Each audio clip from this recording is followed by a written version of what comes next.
dans le service public, il y a aussi d'autres instances, comme la CNIL, par exemple. La CNIL fête ses 40 ans aujourd'hui. Publie des outils très utiles. Il y a sous la forme d'infographie, de conseils, de sécurité. C'est la question des mots de passe, qu'il faut penser à changer, de la mise à jour des logiciels, des choses qui ont trait à la sécurité au quotidien. Et puis après, qui interpelle aussi la responsabilité de tous les internautes. Mais là, ce qu'on est en train de se dire quand même, et c'est vrai que c'est la difficulté pour toutes les générations, c'est qu'on est vraiment dans un nouvel écosystème en fait, qui bouleverse beaucoup de choses. Et donc c'est un apprentissage tous les jours, toute la vie. D'autant qu'on va se familiariser avec certains outils aujourd'hui qui vont peut-être être totalement désuets d'ici un an ou deux et remplacés par d'autres. Mais ce sur quoi il faut travailler, chacun dans notre coin et me semble-t-il auprès des plus jeunes, c'est à développer un certain nombre de réflexes, de questionnements. Voilà, tiens, oui, pourquoi, comment, et même comment ça marche. C'est-à-dire que sortir un peu de ce monde magique là, dans lequel on a l'impression de vivre, c'est-à-dire qu'on ne comprend pas bien comment ça marche et on a tendance à subir.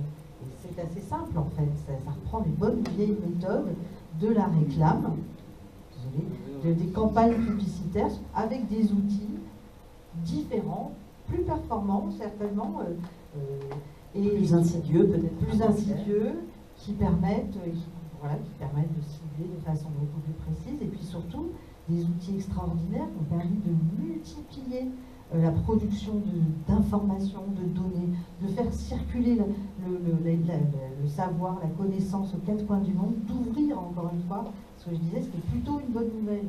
Et il faut apprendre à vivre dans ce nouvel écosystème. C'est pas simple, ce n'est pas simple. Je voulais revenir justement sur l'aspect être simple utilisateur, en fait. Je dirais être simple consommateur.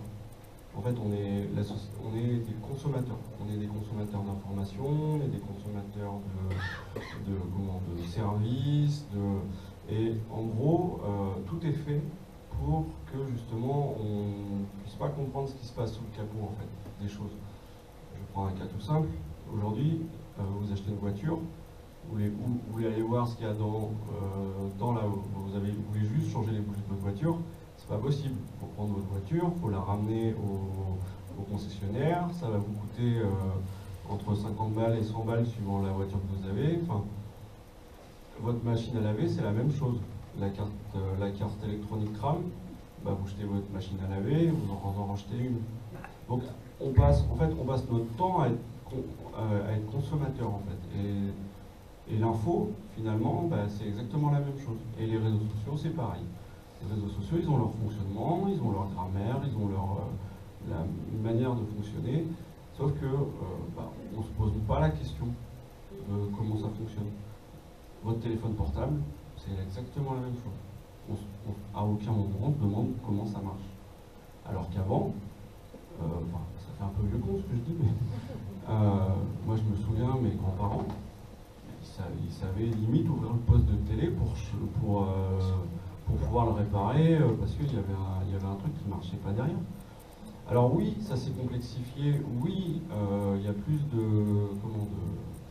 le gap d'apprentissage est plus grand, mais le problème c'est que si on n'est que consommateur de tout ce qui nous entoure, on va avoir du mal à lutter contre justement ces phénomènes qui sont complètement décentralisés.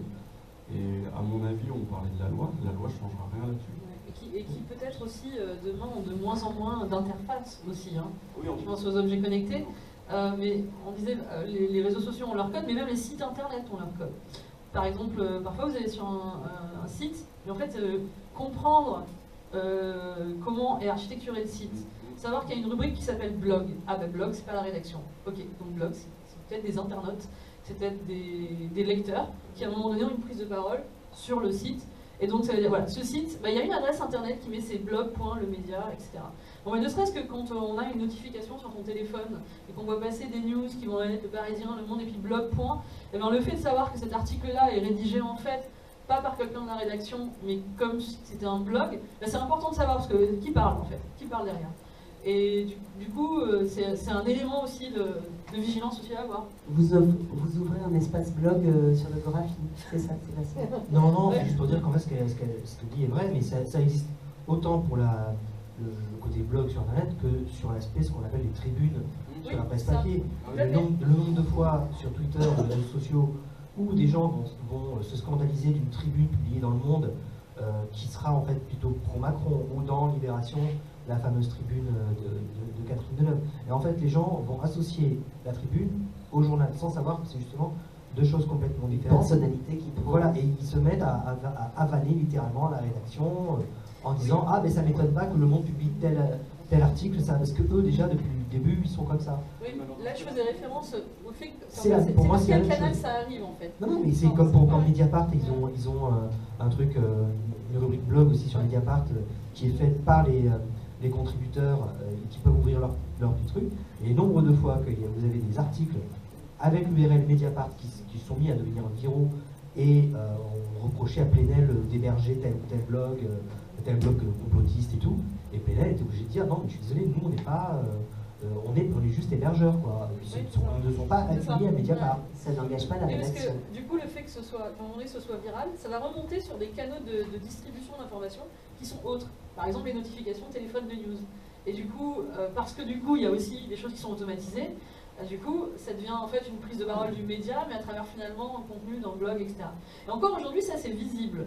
Mais avec notamment demain la problématique des objets connectés, et notamment des assistants vocaux. Les assistants vocaux. Alors voilà, il y en a un premier qui est à la vente depuis cet été en fait, qui s'appelle Google Home. Vous avez peut-être vu la publicité, donc c'est une petite boîte. En fait, c'est un microphone et une enceinte en même temps. Donc du coup, vous allez parler à Google en fait. Ok Google, je veux écouter France Inter par exemple. Et ok Google dit ok voici France Inter sur TuneIn, parce que derrière TuneIn est un service de streaming des radios que vous pouvez avoir dans votre application, etc. Donc déjà, il y a un fil il y a un service qui est déjà dans l'offre marketing avec cet objet-là, et donc on vous donne ça. Donc ça va être la même chose si vous dites je veux les news, mais en ce moment les news qui remontent, celles de France Info par exemple. Et du coup aujourd'hui, vous en tant qu'internaute, vous ne pouvez pas encore décider de dire ben voilà, moi, ok Google, je veux quelque chose de précis, et tout ça n'est pas visible parce que vous n'avez pas d'interface dans laquelle vous allez choisir, personnaliser. Et demain, cet accès à l'information dans les assistants vocaux, en tout cas dans la sphère domestique, il va être de plus en plus important pour plein de choses. Et du coup, c'est aussi finalement aux citoyens de savoir et de peut-être aussi personnaliser finalement ce qu'il voudra demain dans son environnement pour ne pas le subir. Donc du coup, c'est qui le tiers de confiance et qui fait du coup cette forme de recommandation et de choix? Est-ce qu'on le laisse finalement à des entreprises comme les GAFA? Est-ce qu'il y a du coup... Les GAFA, c'est un peu l'impression qu'on est en train de partir. Pour moi, c'est deux débats différents. Le GAFA avec nous, j'ai un peu l'impression qu'on est en train de s'étirer. Oui, mais en fait, je voulais arriver au fait que le contenu auquel on accède, finalement, on ne va pas forcément savoir d'où il vient et de qui le diffuse. Voilà, c'est cette dimension-là. Et aujourd'hui, c'est quand même encore visible malgré tout. On a ces tiers-là sur les sites internet, et demain on l'aura peut-être pas. Donc c'est important quand même d'avoir conscience de ça. Et c'était pour parler de la curation en fait. De se dire, aujourd'hui il y a des médias qui ne sont pas des producteurs de contenu, mais qui vont agréger d'autres contenus, et du coup ne les produisant pas eux-mêmes, pouvoir savoir si c'est vrai, si c'est faux, c'est aussi important. Et ces curateurs, en fait, on se rend compte quand même qu'on en a besoin, parce qu'aujourd'hui, on est confronté à une masse d'informations qui est importante, et pour s'informer, c'est aussi intéressant de passer par ce filtre-là. Mais du coup, voilà, se pose la question de savoir c'est quoi les précautions. La confiance. Voilà, la confiance. Est-ce que les gens s'intéressent à la curation? Est-ce que quelqu'un se sert d'outils de curation? D'outils de curation, c'est un terme que je n'ai pas tout compris. Ouais. En fait, sur Internet, vous avez énormément d'informations, beaucoup de sites, beaucoup de sources, voilà, des flux, et donc, parmi toujours ces services numériques, certains vous proposent de vous aider à faire le tri en fait. Hein. Voilà, c'est ce qu'on appelle des outils de curation. Qui sont très utiles, qui sont très bien connus, par exemple, des professeurs documentalistes dans les établissements qui apprennent aussi aux élèves à utiliser ce type d'outils. Je sais pas, un élève veut travaille autour des questions au programme en sciences économiques et sociales. Enfin, utiliser ce type d'outils pour faire au quotidien ou chaque semaine, pourquoi pas, une revue de presse autour des questions au programme, en sélectionnant à partir évidemment de mots-clés qu'on aura pu, et en choisissant des sources d'informations qu'on aura préalablement qualifiées pour nourrir son flux. Donc ça, c'est, voilà, en fait, ce sont des outils qui sont très utiles parce qu'effectivement, ça permet de faire le tri. Scoopit, c'en est un par exemple. Scoopit, oui, il y a Scoopit. Il y a Il y a l'important, je crois aussi. Oui. Voilà. Outils de curation. Le Brief Me, qui va être une newsletter. On vous propose chaque jour de recevoir une newsletter. En gros, le résumé de l'information. Et vous qui allez bientôt proposer des contenus en radio. Oui. Des contenus radio. Exactement. Selon ce même principe de choix et de revue de presse, comme le disait Elodie. Enfin, alors, en fait, il y a plusieurs possibilités. C'est-à-dire, parfois, ça peut considérer à faire un catalogue, finalement, mais un catalogue bien rangé. On veut dire, voilà, on a différents types de contenus, ça peut être des articles, des vidéos, etc. Sur l'audio, ce qui existe pour retrouver des informations, quelques multi-radios, on va dire, sont les agrégateurs, donc notamment les applications de podcast, qui permettent d'accéder du coup à de la réécoute des émissions, Europe 1, France Inter, Radio Nova, enfin, toutes les radios FM, mais aussi des offres qui sont spécifiquement produites de manière native par des podcasteurs, donc qui ne sont pas forcément diffusés sur les radios, mais directement sur ces applications. Et donc le projet qui s'appelle pour l'instant Hack the Radio part du principe que justement, en fait, par rapport à tout le contenu, la radio fournit énormément de contenu, parce que c'est vraiment 24/24, des contenus qui peuvent être d'actualité, des contenus plus de culture et de connaissances.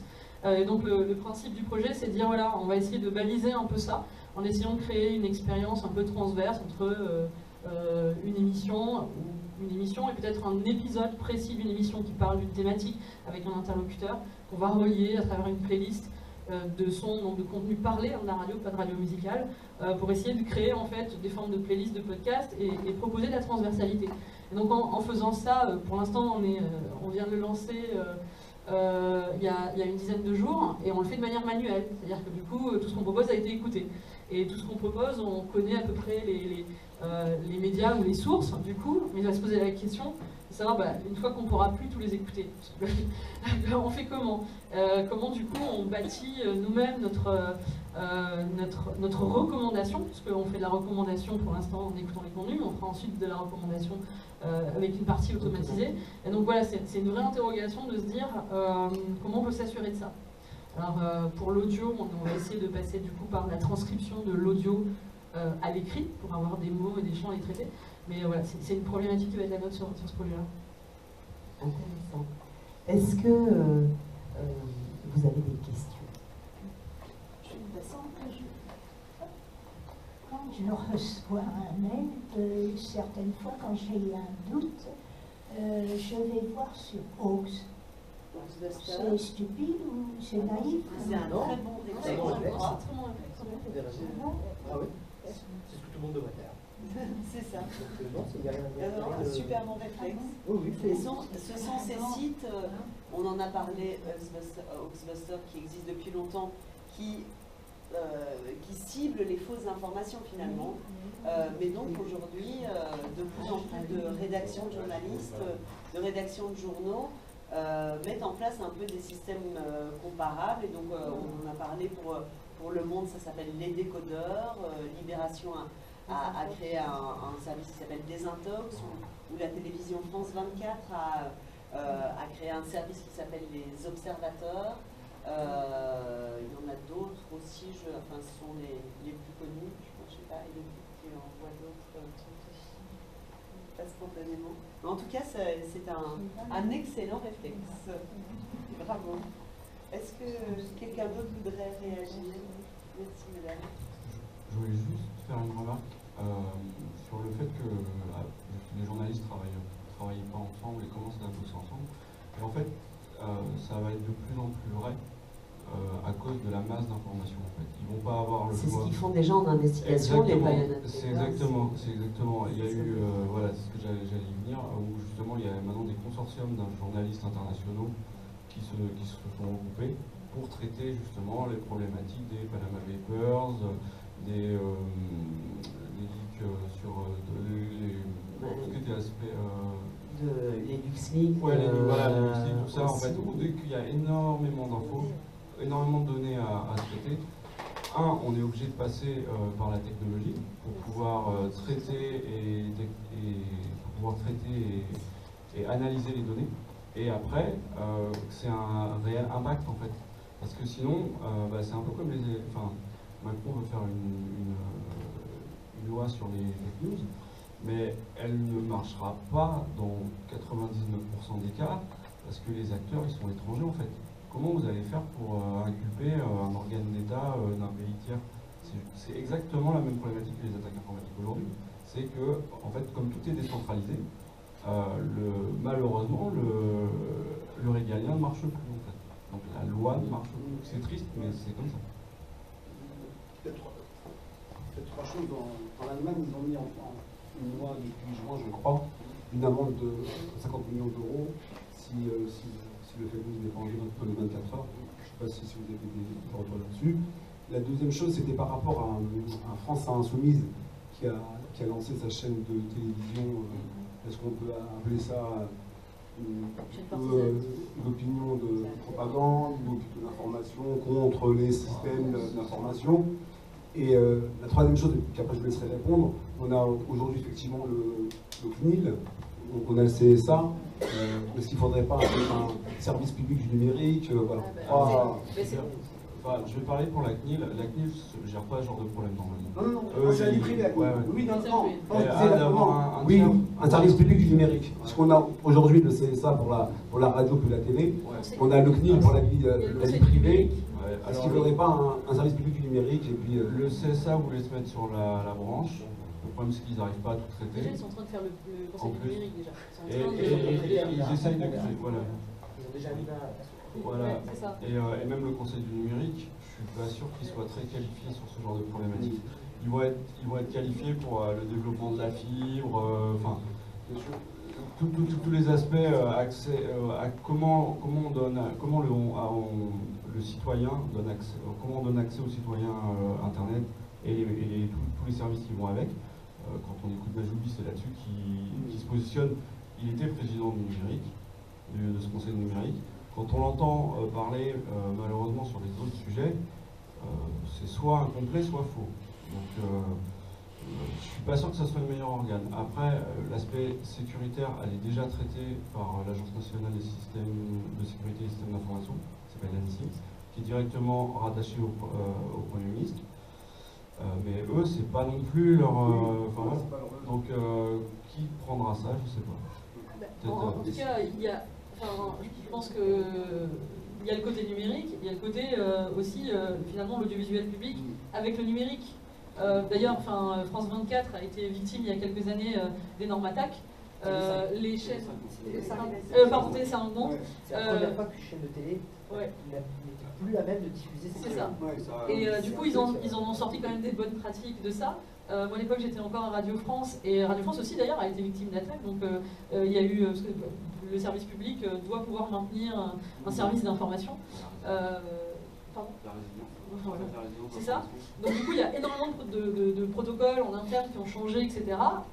Mais pour autant, c'est encore de côté télé, l'INA, etc. Donc on verra ce qui se passe, parce qu'en fait, cet appel à faire une loi, c'est surtout un appel à mobilisation. Donc il se passe des choses aussi dans l'audiovisuel public. Ça n'a pas échappé le rapprochement de France Télévisions, France Info, médias, tout numérique, etc. Donc il va se passer des choses, notamment sur des médias qui ont déjà cette composante numérique aujourd'hui. Ça va sans doute se formaliser bientôt. Je voulais juste commenter, vous avez cité la création du média. C'est vrai que on a beaucoup parlé là ce soir de la crise de confiance, des difficultés aussi des professionnels de l'information face à peut-être à la concurrence que constitue Internet et tous ces flux d'informations, ces contenus produits par les professionnels, des non-professionnels, des amateurs divers et variés, plus ou moins bien intentionnés, etc., etc. Et ce qui est quand même étonnant, c'est qu'il y a énormément de nouveaux médias et énormément d'initiatives très intéressantes. Alors, il y a celui-ci, il y en a plein d'autres qui naissent sur tout support. Ce qui se passe aussi, c'est qu'effectivement, les médias les plus anciens connaissent des difficultés et on s'aperçoit que beaucoup d'indemnités de licenciement sont réinvestis dans des projets de médias nouveaux, mais il y a vraiment des projets éditoriaux intéressants. Il y a aussi de nouveaux services. Vous avez parlé de BriefMe, il y a des je ne sais pas plus qui est derrière ça, mais des gens qui se posent la question de savoir comment être plus utile ou utile différemment aux citoyens en faisant justement une sélection. Moi, je me suis abonnée à, je ne sais plus, il s'appelle Jack ou Jeff. Voilà, Jeff, c'est un autre service. Voilà. De curation. De curation, voilà. J'ai pris un abonnement pour voir ce que ça donnait. Et donc, je reçois dans ma boîte mail une sélection d'informations sur un thème qui m'intéresse, à savoir le numérique et les médias. Et il y a plein d'initiatives comme ça. Moi, j'ai rencontré des jeunes gens, par exemple, qui se disent il y a plein de très bons contenus qui circulent sur des sites qui ne sont pas encore très fréquentés, les sites d'information. On va en faire une sélection et on va les publier sur papier pour faire des petits carnets qui seraient comme un best-of, en fait. Et ils sont 3 ou 4 étudiants, ils viennent de créer ça s'appelle Kaya. Voilà. Les carnets de Kaya, c'est super. Et en plus, c'est une. Enfin, bon, et donc, il y a une créativité incroyable. Donc, ça, c'est une très bonne nouvelle, quoi. C'est aussi un côté très positif. Mais c'est vrai qu'il faut reconnaître derrière du travail, de l'investissement, des professionnels qui ont une vraie méthode. Il faut aussi favoriser, essayer de travailler à restaurer un peu ce lien de confiance entre les citoyens et les gens qui se consacrent à l'information. Hein. Mais il y a plein de choses intéressantes et plein d'expériences tout à fait étonnantes à suivre. Alors ça va un peu vite, c'est un peu la profusion. À un moment où certains arriveront à se stabiliser, à se développer véritablement. Tous n'ont pas forcément un avenir garanti, mais c'est aussi une période intéressante pour ça. J'essaie de positiver. Oui, j'allais dire merci beaucoup Elodie pour cette note positive. Alors je crois que Mike m'a dit qu'il fallait fermer boutique. Est-ce que un mot de conclusion, Sébastien, sur la loi, sur les fake news? Non, c'est par rapport aux médias qui se lancent d'être indépendants, alors que dans la directrice de la rédaction, c'est la directrice de communication de la campagne de Jean-Luc Mélenchon, que beaucoup d'éditorialistes dans la chose. Vous parlez de le média, la télé. Voilà, c'est un peu une hypocrisie. Voilà. Là, ils veulent lancer quand même aussi une école pour préparer les politiques ou les journalistes, je ne sais pas trop. En tout cas, ils veulent lancer une école. Alors, c'est Mélenchon qui fait ça, mais imaginez si Marine Le Pen faisait la même chose, imaginez le scandale. Je vous laisse juste imaginer, elle fait la même chose. Elle décide de créer un média soi-disant indépendant, puis une école pour former ses politiques. Et les gens seraient là, genre, mais bon voilà, et que l'extrême gauche, moi je suis de gauche, quoi, mais je trouve qu'il y a vraiment une hypocrisie dans le média qui est malsaine.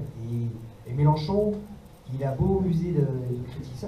La fake news, il y a eu recours pendant la campagne présidentielle. Enfin, tous les candidats y ont eu recours. Mais il a un peu tendance à cette hypocrisie, mais pas très franche, je trouve. Voilà. C'est fini sur une note moins positive. Mais bon, la presse d'opinion a toujours existé. Oui, C'était la presse qui ne se cachait pas derrière un média. Voilà, mais qui reconnaissent. Peut-être que les médias ont voulu absolument faire d'information en nous parlant d'objectivité. Et là, on ne comprend plus pourquoi, tout d'un coup, il y a des parties. Oui, et ce qui trouble le consommateur de. Je vais faire un petit peu de pub. Si tout ce qui est médias vous intéresse, il y a une émission sur Inter maintenant qui s'appelle l'Instant M, qui est vraiment très bien, quotidien univers. Et voilà. Et il y en a une autre, moi, que j'adore, je suis totalement fan. c'est l'atelier des médias sur Sur RFI. Formidable, formidable. Il parle de plein de choses aussi, de ces initiatives intéressantes. Voilà, donc si le sujet vous intéresse. Et puis ce que je peux vous dire aussi, c'est qu'il se passe des choses à l'école. Il va se passer des choses aussi dans cette bonne ville de Tremblay. On organise pas mal de choses pour la semaine de la presse et des médias dans l'école qui a lieu en mars. Et je sais que le lycée va participer au concours. Et bon, on va en parler. Eh ben, merci beaucoup, merci à tous pour vos questions et votre écoute. Et voilà. Merci à vous.